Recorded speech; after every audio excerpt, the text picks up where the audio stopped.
Hello and welcome to the God is a Geek podcast. My name is Adam Cook and it is episode 457. That's a lot of podcasts.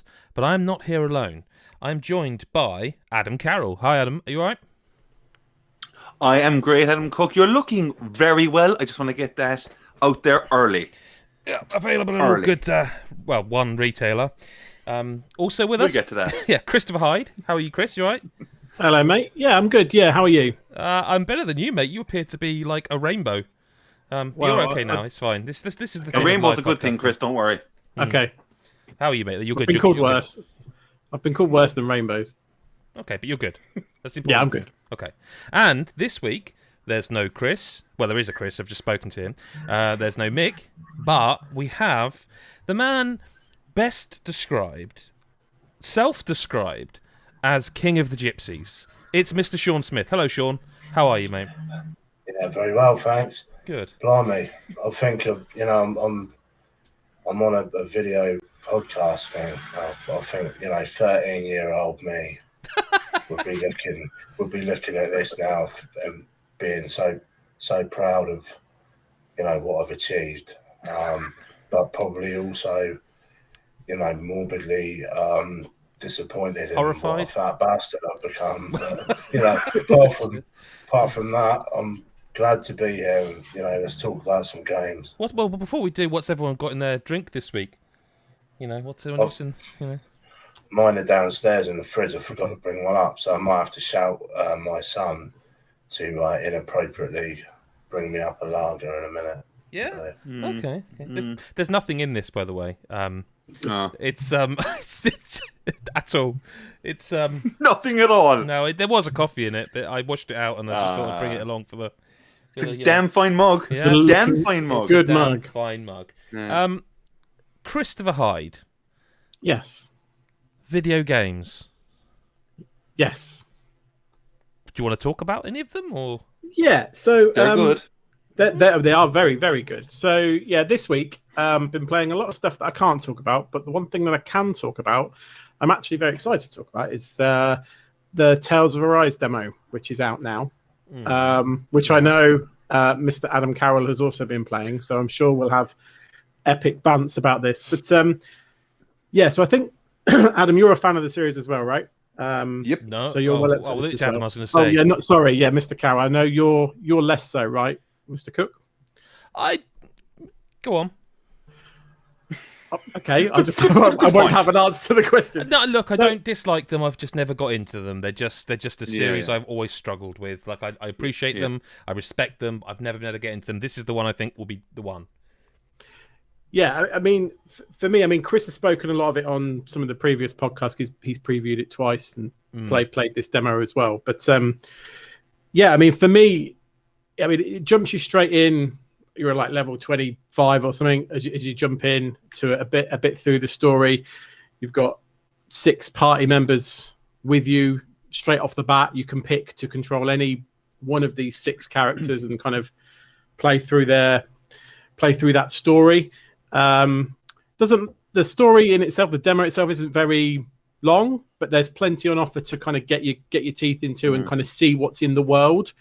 I will say, like, straight off the bat, like, got it on PlayStation, and that bit where you can hover over the game before you even start it, and the music that kicks in, Adam Carroll, I don't know if you got that as well. It's just like, I am all in for this. It was just straight like classic sort of Tales or sort of East soundtrack. It just sounded really good.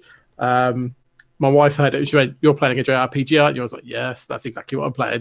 So she's straight on that. So yeah, it throws you in. There's a lot of if you've played Tales series games before, there's a lot of stuff that you're probably expecting here that's present. Obviously with the 6 characters, there's lots of interactions. There's lots of little skits that you can watch where they interact with each other when you're kind of resting at campfires. There's all the familiar items. Some of the arts are very similar from previous games as well. But I did want to talk about the combat, because that is not only is that very fast paced, but that's kind of different as well to some of the other games in the series. So in the demo, like I said, there's 6 characters, but you're only controlling one of them.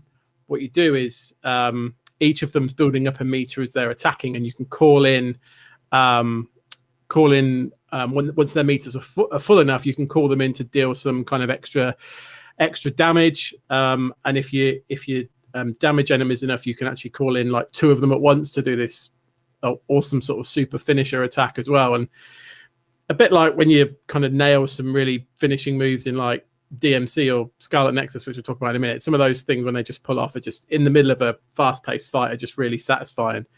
And there's a lot going on. I think there's probably more when you unlock the full game that you can kind of customize. There's bits locked out that, you know, I'm already wanting to go, can I just tweak that in my party and my loadout and things like that? And there's areas of menus that are grayed out. I'm like, no, I really want to get into some of those nits and grits. But I mean, the combat, like I say, is very fast paced. There's so much going on.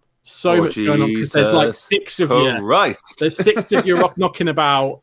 I don't know, 3 enemies in a kind of like a ring, you know, of a combat area. It's bananas. It's bananas. It's like Parker effect. Craziness. I didn't know what I was doing sometimes. I was like, I seem to be doing things right. Combos are going up, but I can't see shit. Yeah.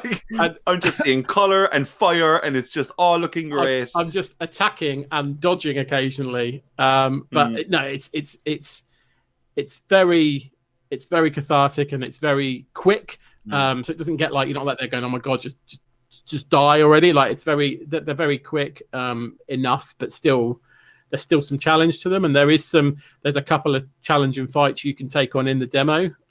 One sort of part of the story, one optional. So there's definitely something if you want to get your teeth into it rather than just sort of the grunt enemies. So, you know, I felt like, obviously the Adam Carroll talk in a minute, but I sort of felt like it's a really good sort of showcase of what you can expect once you get a bit more into the game. It shows you enough to go, oh yeah, like that I can see the locales that I'm going to sort of traverse. The game looks beautiful. We talked about that before. Like, I don't think I've ever really thought about wanting a Tales game to look really beautiful, because the overworlds are always a bit bland in a Tales game, and the character models are never up to much. It's been more about the story and things like that have been in Tales games. But this is just, it looks amazing, and the worlds that you're moving through, the fields that you're going through to fight the monsters look great as well. And who knows what I obviously only played the demo, so I don't know the broader locales, but it really whetted my appetite, scratched a really familiar itch, and I'm just itching to play more. So I'll hand it over to Adam if he feels the same way or not. Yeah, no, I definitely agree. I think a demo for this type of game is you're kind of going in for one thing really, and it's just to test out the combat, because like yeah, you can check out what you can pick up some items. You get told about cooking and stuff like that, and all these other bits and bobs. Like you can go and buy stuff off a vendor, but you're not going to do that in the demo. Do you know what I mean? You just want to go around, get a feel for the combat. There is, as you said, Chris, a ton going on here with the characters. Like you can use all these counter attacks by using the D-pad to pick whichever character you want. But not only that, like you have 4 on your D-pad, and then you hold down, like, I think it's like L1 or L2 to open up the next lot of other characters behind that. And it's kind of a bit like, whoa, this is just kind of like, this is daunting in a way, but then at the same time, of course it's going to be. I'm getting thrown in at level 25, and you're just taking in the world, the graphics, all that kind of stuff.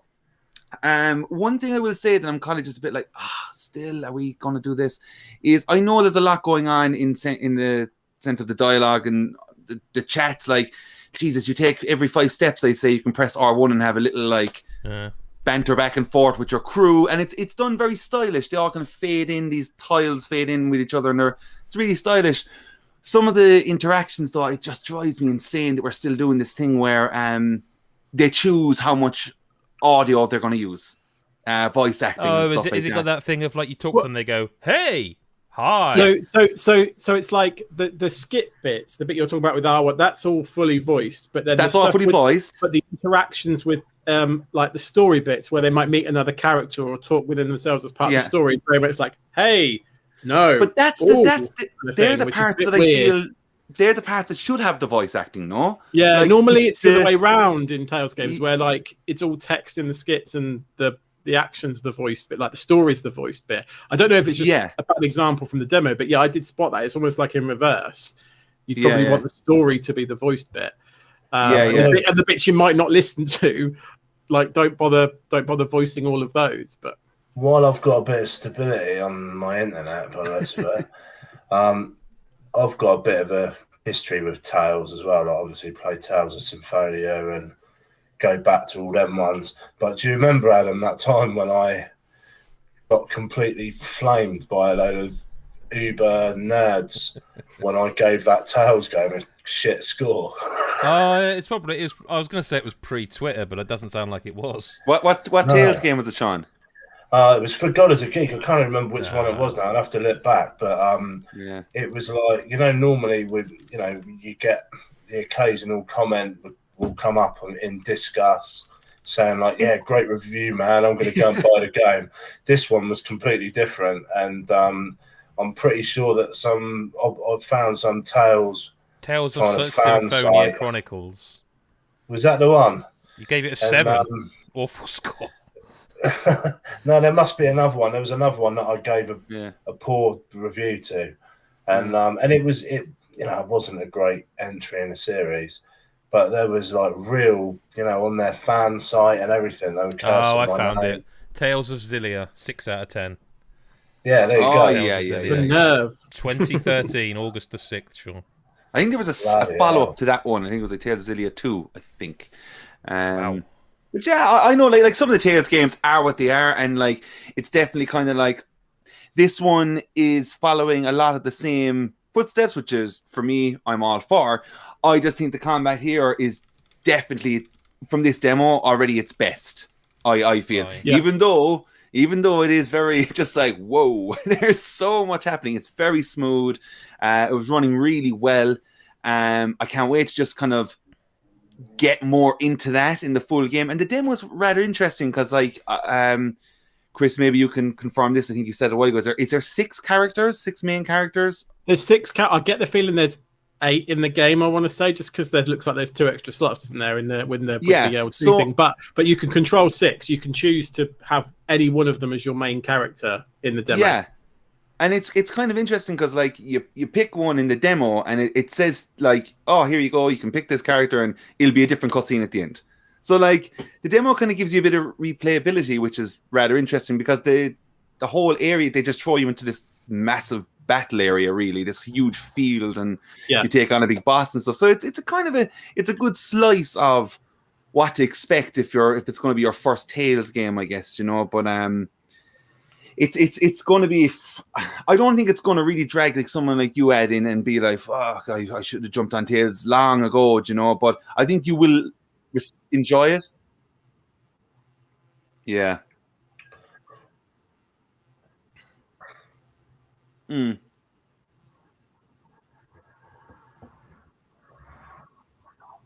Mm.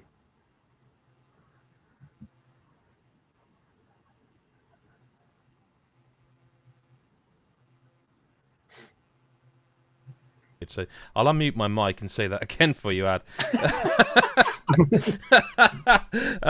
No, it's just like, genuinely, like, I don't dislike the series. I can't really describe it. There's just something that I've never sort of connected with them in like a proper way. Yeah. Yeah.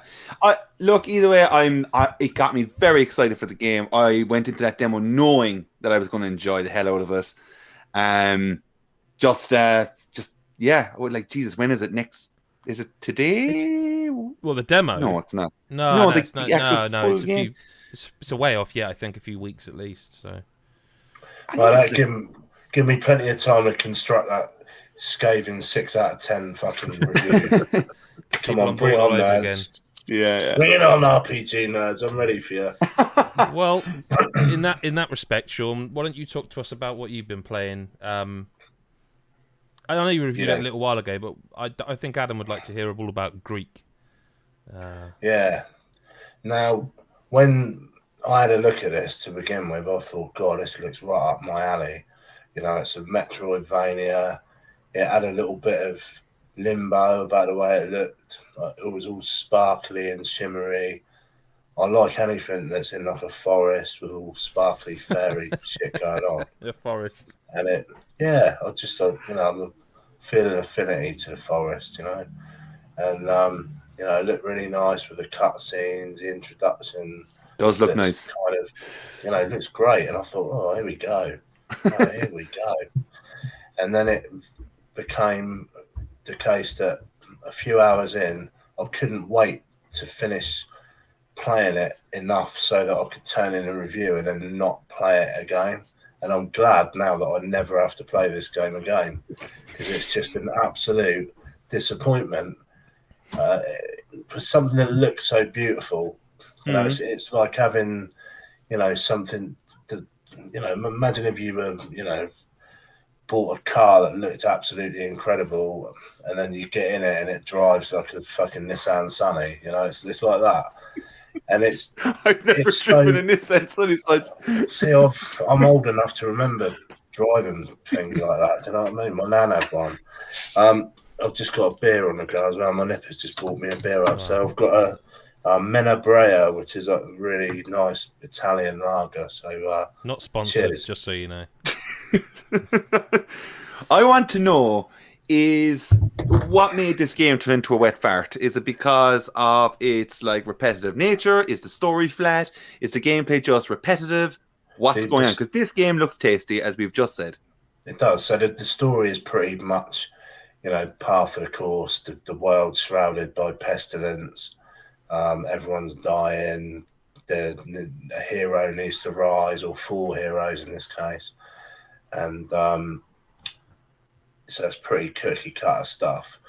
I can handle that. I'm not bothered about a plot on a game like this, really. It doesn't bother me. What I want is good combat, fluid movement, a good selection of weapons, you know, so basically a bit of imagination and an atmosphere. So you get that with something like Metroid, Super Metroid, or, you know, Metroid Fusion, or Castlevania games, or even that Bloodstain that came out the other year. You know, ticked all those boxes. The combat on this is just dull. It's just swiping a sword or firing a crossbow, or like one of the people that you can switch control to has got a projectile, but it's really crap. It's there's cases where the enemies are really dull as well. They just repeat and respawn. And there are enemies that you can defeat by, I think I put in a review, just by standing on top of their hitbox so that they can't hit you, and then you just hammer the button, and it's just so dull. There's nothing that makes you want to continue playing. There's nothing. The enemies are so piss poor, you know, no imagination whatsoever. And then you get to the first boss, which takes a huge amount of punishment to kill, but it's just like a big suit of armor walking around, and it's like, oh, come on, you know, we've seen this before. The explorations, you know, I like things to be a bit non-linear and, you know, a bit of exploration going on, but the map's shit. You get lost really easily, really quickly. There's, you know, it's just. I found I never understood how it wanted me to play it, and I appreciate that's a weird thing to say, but like in this game, you can, if you're looking at the video version now, you can see in the bottom left the D-pad. At this point, you've only got the one person, which is Greak. You then get your sister, and you can control them both. But it's not like, say, do you remember that game of Brothers: A Tale of Two Sons? It's not like that where you control them at the same time. So you'll see it now. They're independently controlled by, you can either hold down a button and pull them to you, or you can switch between them with the D-pad and control them and then switch back to the other one. And then so I was never I couldn't work out if it wanted me to take them all with me all the time and be frustrated by that, because I found that in boss battles that just made it like near enough impossible, or if it wanted me to, say, leave one of them at the village, go off and do something, because then when you do that, you'll come to a puzzle that needs 2 people, so you're like, oh, now I have to get that other person, switch back to them at the village, and walk all the way through everything I've just done already. And the other thing, it introduces, in the village hub at the start, it introduces like the cooking pot straight away. Yes. As like one of the first things you encounter. And it's like, bloody hell, this should be like a side hustle to the game. And this is like the first fucking thing that you're introducing. It's like, I don't want to create recipes. You know, I have enough problems coming up with recipes at home to cook for my family. I want to be taken away from reality when I'm playing a game, and now all of a sudden I'm out collecting mushrooms to make a fucking stew. But So you've got, but even then, you can't. Stew sounds good. Yeah, it probably is good, but you can't. Like you can only hold 3 mushrooms per inventory slot. And then, bullshit. so then you go back and you've got 3 in one of your slots, and then you've got 1 in another one of the slots. So you've just got a slot that you can do nothing with until you find 2 more mushrooms or drop it. And in this game, like the quest items, like there's a guy who'll give you a key and this thing you have to use to get a thing. So 2 quest items, like key items, they would be in any RPG. They take up 2 of your inventory slots. and you can't, you know, it's not like in Zelda, for any Zelda game ever, if you get a key item, like it goes in a separate part of your inventory, doesn't it? Even in bloody Resident Evil, when you had that kind of grid that you could. It sounds like sounds like the worst parts of the original Resident Evil, where like, okay, have I got to take this item from the box to go and do, that puzzle kind of thing. That was exactly what I was thinking. When I was driving home tonight, I was thinking, how am I going to look like I know what I'm talking about on this podcast? And I thought of that. You know, that was the thing that came to my head, the Resident Evil. That's exactly what it's like. But it's just, you know, I don't want to, I hate giving any independent studio a kick in for their game. You know, they're like a Hispanic collective of people from Mexico. There's designers from Argentina. They're clearly really proud of what they've done. It looks fucking great. You know, it really does look good, and the music's fantastic. Well, great, yeah. You know, and with a little bit more thought. You know, these guys must have played good games. You know, and they must have been influenced by good games of this genre. And the way that they've designed it is just all to cop. This is the thing. This is the thing for me, is I feel like I find it more frustrating than disappointing, because I feel like it's close. There's just tweaks that need to be done that don't seem like they would be that significant. Like, just almost in the code, changing it so that like inventory equals, 20 or something, so you can hold 20 mushrooms in one slot. Silly little things like that. But I also feel like what they've tried to do is make a co-op game that isn't co-op, and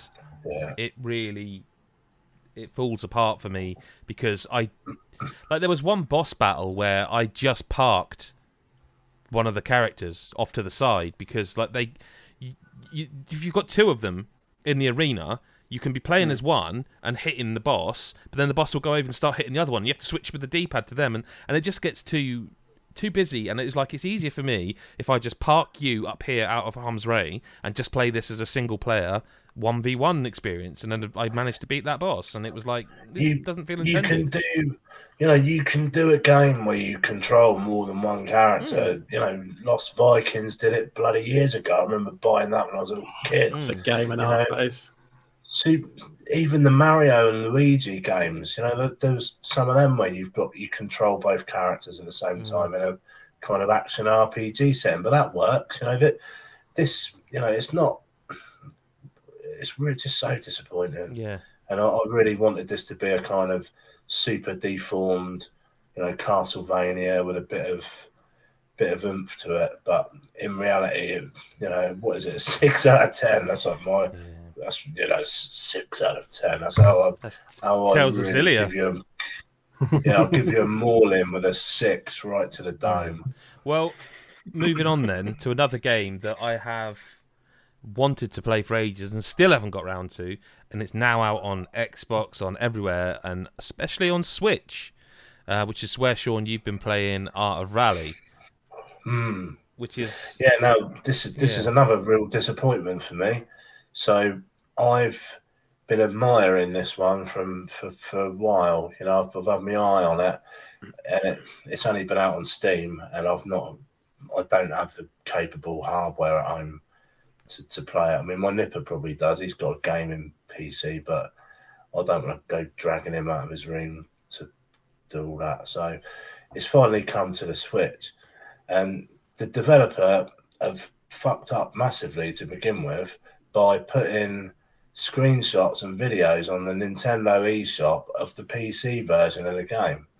So I'm not naive enough to think that a Switch is going to be able to perform this game to the level of a PC. But, you know, that's still a bit naughty. And, of course, you've had all the people on Reddit and on the internet, you know how spiteful people get over things like this. And it's like, I'm demanding my money back. You should be ashamed of yourself. You should issue an apology.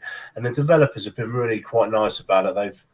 They've apologised, and of course the Redditors have all said, "Well, that's not good enough. You know, you've committed to cardinal sin." And for me, it reminded me of the old days when I had like a Commodore 64, and you get a game that the screenshots on the back of the box would make it look like, "Whoa, this is amazing," and then it's completely inferior to the Amiga version that was on the screenshots or whatever it was, and. So in a nutshell, this is really, it's a fine game that's a real labour of love to rally driving and rally cars. And it's not a simulation, but it's a kind of isometric driving game that takes you through these kind of really indie-fied approximations of rally tracks. Sorry, Sean. I should say as well. Anyone who's watching the video version, this is the PC version footage you're looking at, not the Switch. No, it's not. Because you're probably watching it going, Redditors. you're probably going, hang on, this looks just like no. That is the PC version. The footage is taken from our original PC version review. I expect there's already a thread on Reddit. Sean Smith's trying to rip us off again. Yeah, but So, I just don't get like the thing. One of the things about this game is that when you do look at it, you're like, that looks like fun, and it looks different. Like it's got a real indie vibe to it, the sort of voxely thing. Like, but it doesn't look like particularly. It's not like you're trying to run The Last of Us Part 2 on a Switch. You know? That's it. Like, yeah, it doesn't make any sense that it has this problem on Switch, and it is super disappointing to hear, because I was same as you, Sean. I had my eye on this, you know, and I was kind of going, cool, I'm so excited for this to come out, and then all that stuff got released, and I was like, oh, what? And it's, I mean, like, honestly, looking at this PC version, this looks like it should be on Switch, like, you know. It honestly looks like even if you just had to turn some of the lighting effects off, perhaps, or shadows. Yeah. Like, well, the shadows are the main issue for me. Really? Yeah. So I noticed it straight away. So I had my Switch on at work. There's YouTube comparison videos if you want to be that much of a tool and look at it. But I had my Switch at work, and I was watching a video that the pop-in is unreal. So you'll be driving, and all of a sudden the trees will just start looming into view. Now, I could have accepted that. That wouldn't have been quite as bad. But because the shadows pop in as well, and all of the trees and all the obstacles have got shadows, and there's just loads of shadows in this game anyway, it just makes it really distracting. And it's a bit jerky as well. It's not, the frame rate's not all that. Fundamentally, though, it's not a bad game. It still plays really nice. The soundtrack's fucking phenomenal. It's got all the DLC for, there's an Africa, Kenya stage, which looks really nice. It's a nice night driving section that combines the limited visibility of driving at night with the limited visibility of the pop-in and the shadows that completely murk you. But, it's still, underneath it all, it's still a really good game. It's fun to play. The cars are great. For someone that, I'm not a fan of rally driving, don't get me twisted on that. But I do know about rally cars and like the iconography of the cars. I know my Lanciers, my Toyota Supras, and through Sega Rally and stuff like that. And it's got these really cool kind of super deformed versions of all these cars. And although it hasn't got the actual names, it's got like the blurb for each one, like the little bit of history, and it's so cool. And I think I mentioned in the review, it kind of reminds me a lot of the way that in something like Fire Pro Wrestling, you can see the wrestlers that you love, but they're not allowed to call them by their real name. So you're like, that's Hulk Hogan, that's Kenny Omega, or whatever. And these cars are a work of art, hence the title. It is a very arty experience. It's something that I should imagine, the patch isn't gonna. They're talking about a patch, by the way. The developer, they're like, we're gonna patch it. We're gonna patch it. Nothing as of today. I've been checking every day, and there's been nothing released so far. But I can't see, short of completely reprogramming it to include more obstacles and wallop out this pop-in. If the frame rate's already shit without, with a lot of the scenery, like all the grass is gone. So it's rather than kind of lush, thick greenery, you've just got flat green turf. Loads of the trees are missing. The crowd are missing, and the crowd are like little pixel mateys, look about that big. I think you expect that from certain Switch games. Like if you play Doom Eternal on Switch, you would expect the lower frame rate, the worse textures. You would expect all of that. I just look at this game and it looks great, and I wouldn't expect that outcome with a Switch port of it. Like I just wouldn't. And that's the thing. If we're after getting, like as you said, Doom Eternal, Witcher 3, Skyrim, these kind of games, like these kind of games that have existed, there's no way like this should be the case for and we've joked about go on. If Nintendo can squeeze Breath of the Wild out of that console, and that was a fucking launch game. It was also on the Wii U. If they can do that, then but then it depends on the development platform. Yeah. Adam, you were saying it's programmed on something that the Switch doesn't like. Apparently so. Yeah, it was Mikhail, former news editor on the site, who said this, that it was in an engine that the Switch isn't great with. But like it's just a shame because it's we've always joked about that kind of perfect for Switch thing, but this game feels. Do you know the thing it reminds me of? I can't think what the bloody game it was. There was a PS Vita game, one of the MotorStorm ones. It was like it was like RC cars. Was it? Oh yeah, yeah, like that. I remember that. That was amazing. That game, and this is kind of what I wanted. That style of. I can't think what it's called, but it wasn't called up. I know what you mean. Absolutely brilliant. Yeah. No, see, when I first saw this game, the first thing I'm more old school than. The first thing that came into my mind was Neo Drift Out. It was, by the way, called MotorStorm RC. That's. There you go. Yeah, I remember that. What a game. That was a fantastic game. Yeah. But the first thing that I thought was, wow, Neo Drift Out, one of the best sort of isometric arcade racers. This isn't an arcade racer. It's got more. Oh, really? It has got more of a simulation vibe to it. The cars handle like rally cars, and there's drifting, there's nuances to it. So it's not like a Micro Machines or a MotorStorm RC or a Neo Drift Out. It's got a lot of nuance to it, and it's quite difficult to master it, and very satisfying when you do. But it's just not great on the Switch, to be honest. It's so much more expensive as well. The Steam version's like really cheap. And on the Switch, it's like 30 quid or something stupid. Yeah, I wouldn't. If you've got the ability to play it on Steam, and do it, man, because it's just not worth it on the Switch. Yeah. Even the fact that you can take it and play it on Move, it's not worth it for that kind of shit performance, unfortunately. And I'll eat my words if they come back with a patch and completely smash it, and it's all really up to scratch. But I can't see, that if they've released it in this state, they're gonna really struggle to get a tune out of the Switch, I think. Yeah, that sounds about right. Okay, well, on that note, Mr. Carroll, I believe you have some news. No? Oh, Jesus, you made it sound way bigger than it actually is. Well, it is. I'm pleased We're excited about this Going to game. announce the sex of his child or something. I've actually started Scarlet Nexus. And Hurrah! It is a Well game. done. Hurrah! It's been sitting there for quite some time. And I'm a couple of hours into it. And early impressions so far are I'm really into it. Obviously, it's right up my street. There's a lot going on. There's a lot of mechanics happening. Story wise, it's a bit like cool. Do you know what? I think this might have been said. This is just like so far like Astral Chain.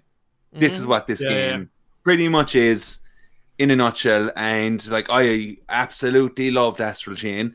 So like what blows my mind in these types of games are like how they manage to keep combat still kind of unique for its own thing. Do you know what I mean? And Scarlet does that. I think like the whole pulling things around the environment and throwing them and all that kind of stuff, it just feels brilliant. It runs really well. The combos, building all that stuff up is all excellent. It's super anime. Like, wowzers. It is super anime. And there's a lot of cutscenes, and you're kind of like, or the first like hour or so, I was kind of like, can I just play the game? Can I just please? It's very story heavy in those first few hours. I think I remember saying it to you. Like, if you get through that, you'll be like, yes. So you just gotta. It gets the balance. It balances itself much better after those first few hours. So yeah. Do I think all the systems work in the game? And yes and no. I feel like they do this weird thing with the lock-on system, where it's like most games we all had were just like you lock on, like you click in like R3 or something, and then you can just like swipe left or right with the analog, and it'll go to each enemy. For this, you have to like hold down a bumper and then do it. And it's small things like that, along with all the other systems that are going on, that I'm a bit like, whoa, I don't know if I'm really like demolishing the enemy here and stuff. It's quite funny considering like playing it alongside the Tales of Arise demo. Do you know? It's kind of very like, similar. Jesus. I had a lot of when I was playing the Tales of Arise demo, I kept thinking of Scarlet Nexus. So I imagine you literally playing it the same time must be really interesting, because you're like, they do really skits in the same way. The combat's quite similar in some of the ways they do it, and you know using like skills and stuff. So what platform are you playing this on? PS5. It's on everything though. It's on Xbox. It's on everything. PS4. It's just not Switch, I think. Yeah, but it does that whole thing as well, where like it adds in those features of, you know, Persona does it, where you're kind of texting your buddies and stuff, and you just press X to respond or whatever, like reply. I like all those kind of features, and the characters are pretty strong. But like, Jesus, that combat is when you really do get your head around it feels unreal, like absolutely unreal. And like, how does it rank in the pantheon of, you know, these types of games? I mean, you'd look at, you know, obviously you mentioned Astral Chain, Devil May Cry is another one reference point. Obviously Bayonetta. How's it stack against them? Oh, it's pretty much there, like, as well. Like, you know, that's what I was saying, in the sense of like, it's just quite amazing that they nail it. They just nail it, because if the combat was average, let's say, you wouldn't really go near it, because like it's not that the story is poor by any means. It's just kind of like, it's not what's drawing you in. It's like it is super anime, which is nothing wrong with that, but you know, it just is like you're trying to get around these like over the top kind of characters, and it's all presented in this kind of like energetic way, and you're kind of in or you're not, and it's like, I'm like, all right, cool, but it's when you get the feel of it. Astral Chain did the same thing. Like, it's until you get that flow of the combat down that you're kind of going, oh, this game is just quality, and you know what you're doing, and you get the lay of the land down of what the collectibles are, and you can see all these items on your mini map as well. Like, just you run up and collect them, and it's quite satisfying. I find those kind of things satisfying, and I did get quite lost weirdly in the early stages of the game, navigating through the area. I don't know if you lads felt that way, but I was kind of like, where am I going? Oh yeah, there's a stairs going up that direction. Do you know, it does. It's kind of strange anyway, the first early on areas, but this game is definitely. I'm seeing it through to the end, and like I imagine. I can just imagine like 20 hours in what you're getting up to with, like, because you've all the skill trees and stuff like that. Yeah. Just like, it stands for, you know, there's just 3 things to pick from to upgrade, whatever. Yeah. But you know, I'm still understanding every part of the game. Like, you know, like I feel like using, like, because they even brought, like, when I was using the R2 thing, which was like dragging in an item to then just land it down on an enemy, whatever. it then introduced this whole thing of like, now press L2, and then Yeah. like, you know, it does this thing where it's like a mini game. You put both analogs together and it slams down. Thumbs You're down, like, Jesus Christ, like what's going on? But all of it's great. It's all cool to watch and it's executed super well. But I can imagine it's going to get like mental. It does, but the pacing's very good in the sense that it doesn't just throw 6 more things at you all at once. Like you'll gradually get more things, and it'll be one of those games you go back and play again when you've finished it and you've got all the things. You're like, oh, I can't do that yet. You know, you'll be wanting to do it. You never feel like overwhelmed. You felt most overwhelmed at the very start because it literally goes, here's a tutorial with 27 things you need to remember. But then after that, it's just like a few every now and then, and it all builds and it's all compliments. It's really well done. So yeah, you'll be flying about the place doing loads of stuff. Yeah, I'm keen to see how, like, you know, similar to like something like Nier and things like that, where like you can choose your character. Like you do the same with this. You pick either I can't remember their names now, to be honest, but like the male or the female character, and they give you a little backstory on both, and they both sound pretty cool. Like I liked like the girl has like a sister that she's like, it's like her everything. And then like the dude is just like an all-round nice guy. I was just standard anime all-round nice guy, all-round nice guy. And I was like, I'll go with you this time. Usually I go for the like female character, but I'm interested to see how it'll kind of like I've you not made me played want to both. buy it, put it that way. It sounds right up my street. I've not played the second story, but from what I've seen, they are different. They're very different stories that intersect in very clever ways. Like you would have a different experience of playing the different character, if that makes sense. Like story beats that would be different enough. It's not just like this character does the same thing in the same order as the other character. It's not that at all. Like, look, this game, I feel it's a real shame. I in ways that I think that like a lot of people will pass on it. I don't think it's going to be like played by many people that I know anyway personally, and I think it's very cheap to buy. I think it's going for like, I know here anyway you can get it for like €35 physical copies and stuff like that, which is like kind of like mad really, and it's totally worth like any kind of blind buy for that price, especially if you do like something like DMC or Astral Chain, like, and the Bayonettas and stuff like that. It's a really, really cool game, and I definitely can't wait to play more. But like, I need to finish this before Rise comes around. I know, fried from all the mechanics. Too many JRPGs as well, isn't it? Then. Jesus. It ain't as bad as me. I had Astral Chain in my pile of shame for 2 years. 2 whole years I had that game before I played it. And I've only just recently got around to and you know, I love these sort of games. I love Devil May Cry. My favourite, I know it's not the most perfect example, but Transformers Devastation is my jam. I love that game so much. It's so I'm really looking forward to this. I'll definitely be picking it up. Listen, you got stay with Astral, man. Astral is personally one of the best Switch games in my opinion. I think it's astonishing. It just gets so good. Like the more a couple of hours into it, you're just like, oh, the combat just feels ridiculous. It's so daunting at first, knowing that you're controlling that kind of thing and wrapping it around the enemies and stuff, but it just becomes second nature, and it's incredible. Just want to say in the comments there, Philip Tyndall has said that Scarlet Nexus is currently on sale on both Xbox and PSN. So there you go. I don't know if people have like everything, anyone that plays games. People were like you last week, you mean? Yeah. You know, Mr. High and Mighty. Mr. got the game for free, but couldn't be asked to play it. Yeah. Listen, like I can't speak. There's no.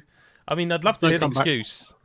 Actually, hang on. Mr. got the game free early and didn't play it. I think, right? Something happened. Something happened. Something was out. Something was out. Blame it on COVID. Blame it on COVID, like everything else. COVID. That was it. I didn't get COVID, by the way, in case you think that. People be saying. It's all right if you did. We're not going to shun you but or something. You know, people might be worried, Ed. That's what I'm saying. Yeah, but you're there on camera, looking very healthy, might I add. Well, yeah, but Scarlet Nexus came out a bit better. Look, any fucking way, right? Play Scarlet It's Nexus. a great game. Yeah, it's a great game so far. So far. Okay, well, let's move on to some listener correspondence then. If you're in the live chat, this is your sort of 5-minute one to drop any burning questions there. Otherwise, G-Town Steve on Discord. This is a tough question to start with, right? What's the best franchised Lego game of all time? And what would be a franchise you'd like to see adapted into a game? Now, I can answer the first one, like straight away, because for me it was the Harry Potter ones. I felt they fit the Lego games style so well. So I have bad memories of the Harry Potter ones because me and my wife played them together. Oh, really?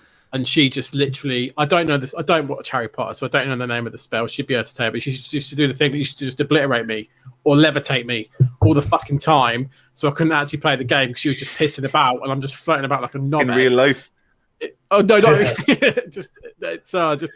His wife's a 16th century witch. Yeah, She's got the ability to levitate him. So I just remember that, I'm trying to play the bloody game, and she's just pissing about, flirting me about, and you know what I'm like, trying to collect all the flipping bits. I listen. I don't think this is the time or the place for it. I think you have a problem with that. Of course I do. I know that. No, with his like. So I'm with him to a degree. Like, I do like to look for collectibles and stuff, right? I can't really say much because the game I want to mention is... the reason I've had nothing this week is because I'm under about 1 million embargoes. But the game... I can't really even say, but I just think Chris Hyde has got a bit of a... I've got a massive problem. I thought we were kindred spirits, but actually feel like I need to start intervening because it's not... You're not right, Chris, is what I'm trying to say. I don't want to miss anything. I don't want to miss anything but there that are the some developers games where put it's in like, a game. Oh, but that's just... Yeah, but I feel a Lego game is a different situation. Like, you can't go around picking up every goddamn Lego piece. There's too many. So what I'm it's saying annoying is... though, like, because in the Harry Potter ones, or all of them, like where it's like you got to get all 4 bits of the shield and crap like that. I'm like, well, we need to go back. She's like, can we just play the story? No, we need to go back because so what I'm getting from this is that Adam is on your wife's side. I imagine so. Imagine everybody playing with me would just piss me off and levitate me if we were playing. No. I'm with you. I'm with you. I'm with you on what you're saying. It's just that like the Lego games become a thing where you're like, oh yeah, this feels great, and that sound every time when you're picking them up is all really nice and satisfying to the ears. But then it gets to a stage you're like, fuck. You're like, this is just. There's so much to this. Well, hang on. Yeah, what's the answer to the question, though? So my answer is Lego City Undercover. Okay. Oh, great one. That is I so thought that funny. game was great. So, yeah. That's so funny. Yeah, really good game. Stole my thunder there, I was going to say. I really enjoyed that one. Yeah, that's a great game. Indiana Jones is my other one that I quite enjoyed. Mm-hmm. Mine's Lord of the Rings.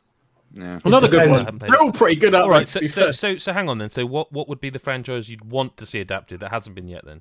Do you remember as Lego? Man's good well, too, no, though. I think as a Lego game. Game of Thrones? It has to be something with a Isn't story, that just right? Lord of the Rings? Probably, but that's... I'm struggling to think of like a... Because all the Marvel stuff probably would have been done. Game of Thrones is a great shout because I'd love to see how they get around all the stuff that would not be in a children's the booby property. stuff or the knifey stuff. Yeah. How the they whole make that show. The whole thing. Just try and make that PG. I'm not sure you can. I'd like to see Lego have a crack at doing one of those really bleak Scandinavian crime procedurals. That'd be good. To see how they turn that into Lego blocks. Honest answer. No, it's an honest answer, and I don't even know if it's worth asking Adam what he'd Lego like to... True Detective. Yeah, no. I mean, I actually would definitely play that. Like, I'd like them to go on more of the adult route. All right. Well, I'm not sure what you mean by that. Do you mean like? Are you talking about pornography? Come on. You mean like Lego Dead or Alive Beach Volleyball or something? Lego Leisure Suit Larry. Just straight up. Just straight up. Lego Brazzers. End of. Oh, God. Okay, moving on. Steve says as well, he has a second question. He says, I really want to reset the achievements or trophies of the EA skate games and do them all over again just for that tiny dopamine hit. Do you have any game or games that you'd like to do the achievements for all over again? Now, if I can get permission from Steve, I'd like to bend this question slightly because achievements aren't a thing for me anymore. But I feel like the question is, it's almost like if you could wipe your memory of a game, what would you? Street Fighter 4 straight away. Street Fighter 4. I want to go back to the first time I played that one and relive it all over again without the amounts of cocaine I was using at the time, and the terrible predicament that it got me into. Is that why you were always beating me online? Yeah, I mean that was like my peak years of abuse, being a druggy mess. Basically, I spent the whole year of my life in the flat in Middenbury in Southampton doing nothing but drugs and Street Fighter and watching the TV series Oz and Homicide: Life on the Street. Straight up, I can't remember. Sounds like Trainspotting. Yeah, very much so. And I don't remember a lot of even how I managed to function and do my job. Most nights I won the matches, Sean. That's the most important thing to remember. But I do remember the Street Fighter. No, you don't. Mate, I'll whip that ass. You're better than me at Street Fighter. And I was good at FIFA back then as well. But that was when I enjoyed those games more. But I'd love to go back and reset it. And who knew that you needed drugs to enjoy FIFA? But yeah, Street Fighter 4. That's my answer. It's still my favourite game of all time. I think Adam Carroll should go next because I think he's going to say one I would say. So go for it. If you could wipe your mind. I don't think I will. Oh really? If I could erase my mind, probably. I'm going to say Shadow of Mordor. Okay. That's the end of the podcast. That's the one game that you pull that you're like, if I could just forget it's the one game that like I was just Shadow so of Mordor, unbelievable. not Shadow of War. The original. Yeah, Mordor's the first one, isn't it? Oh shit, War! Jesus, I can't even get it right. Shadow of War. Sorry, yes. So good. We have to accept your first answer. Yeah. So you're actually your memory will be wiped. No Shadow. I've got a Men in Black style. Yeah, so you'll have memories of Shadow of War, but not the original. But not the original. So look, it was that one. I didn't get into the first one. I only got into the second one, but I just really loved it. I really loved the trophies in it, and I thought it was really good. It's just a great game. That or Dying Light. That was it. Dying Light was also great because I had a great time doing that with friends. Okay. So, Mr. Hyde. So when I was looking at this question without bending it, I was going to say Skyrim, and it could probably still answer your question as well of blitzing my memory and playing it through again. Like I've got the platinum twice on PS3 and PS4 for that one, so probably that one. Probably go for it again. So yeah, Skyrim. I don't think I could answer this without it being I don't think it would be a game. I don't think there is a game that's like got achievements or trophies that I'd be like, oh, I wish I could play that. I think for me it would be Mario Odyssey, because like when I was come on, no. What? That's fucking. There's no trophies there. I just said that. Yeah. But that's if we're talking that way, then Breath of the Wild. Well, and is Odyssey better than Breath of the Wild? You were going to say Breath of the Wild. Yeah, but I didn't know we were doing this. The question was, which ones were on the race? I got no trophies in Breath of the Wild. Fine. I'll answer you the fucking question. Avatar, The Last Airbender, which I rented and booted up. You hit B over and over again for less than 60 seconds, and you get 1,000 gamer score. Done. Move on to the next question. So angry. You're a terrible human. Yep. Yeah. King Kong. Oh, shock horror. McPoo says, now that Kiryu Kazuma is coming to Super Monkey Ball, what other video game would you like to see him cameo in? And he gives us a few options here: Animal Crossing, perhaps, Final Fantasy VII Remake, FIFA 22.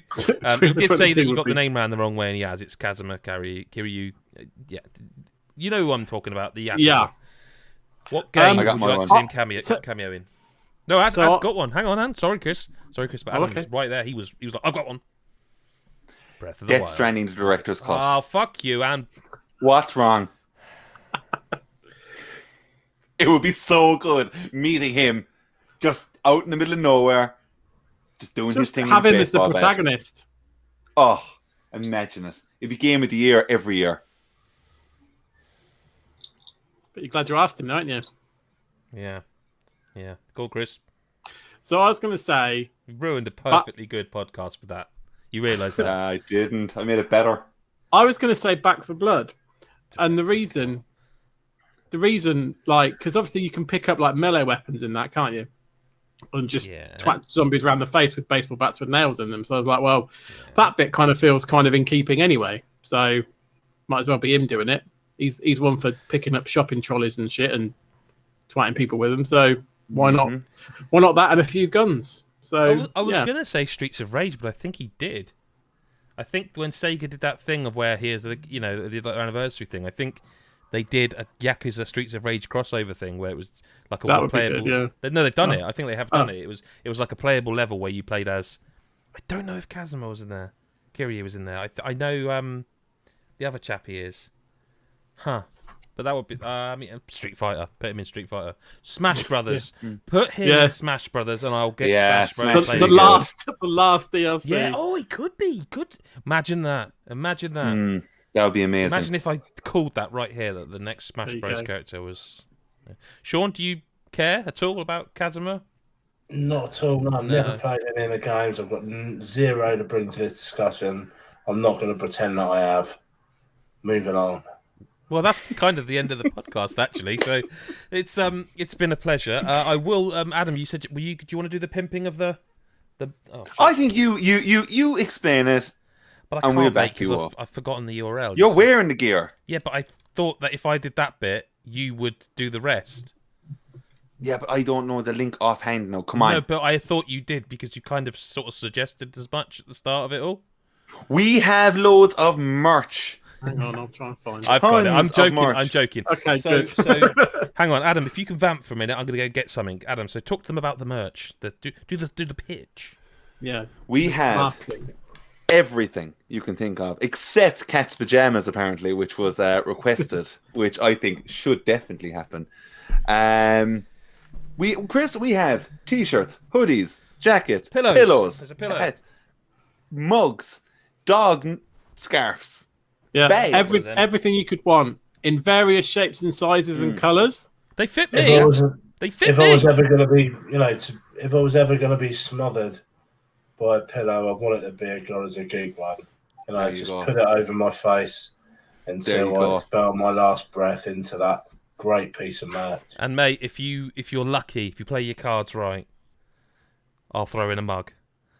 So, you can get all that merch. It's currently on sale, 15% off, and that is shop.spreadshirt.co.uk/godisageek. But if you just go to godisageek.com, you should be able to see.